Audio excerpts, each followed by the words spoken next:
So for this make, I have this piece of plain timber. It is just pine. I have stained it this oak stain because I just like it. If I flip it over, you can see the original colour behind. So there, for this one I stained it oak. Now this bit of timber is 144mm wide and 1800mm long. And then in addition to that, I need a ruler to help me mark out the steps within the growth chart. And I've got a pencil and some stencils at the back there in order with the numbers. So 1, 2, 3, 4, 5, 6. So I can mark them, the foots, as I go. And then I've also got my paint. And in this instance, I'm using this Peebo Studio Acrylics, high viscosity. And we're using an ivory colour for this. And I've just got my paint palette there and some paint brushes to get on. So the first step I'm going to do is mark up about half a foot from the end on this side up and start marking it in inches, and every foot will have a slightly larger mark with a stenciled number next to it. So I'll initially start with stenciling out with the pencil and then I'll get on with the painting.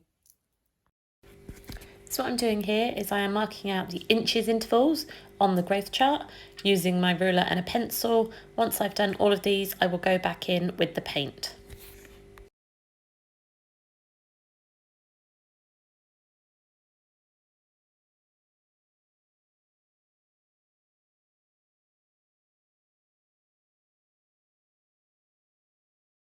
Using those pencil lines I've just put in as guides, getting paint on my paintbrush, then putting the ruler across the board and then marking a 1/2 inch line on each of those inch markers.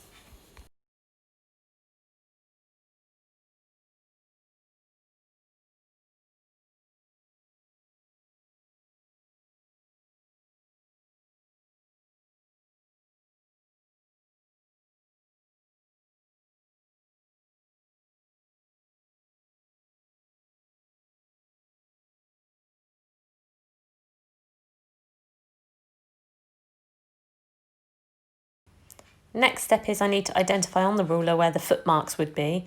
So as I've created this, as it would be 6 inches off the floor, so I need to count 6 inches up from the bottom of the board, and then for every foot mark on the board, I use my ruler again and mark a 1 inch line, so it is larger than the inch marks on there that exist already.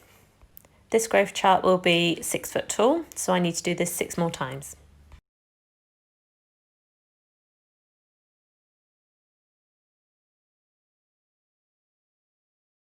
Here I'm just tidying up those lines a little bit where they're a bit faint, a bit skew-if.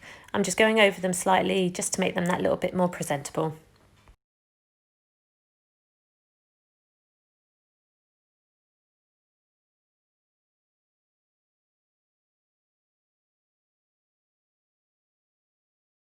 So moving on now into do the numbers for each foot. So I just need to make sure my stencils line up so they'll be equidistant from the markers in the edge for each number going up. So using my ruler, I just mark out the stencil with my pencil, and then once I've done all the numbers, I will go back along and fill in each of these with the paint.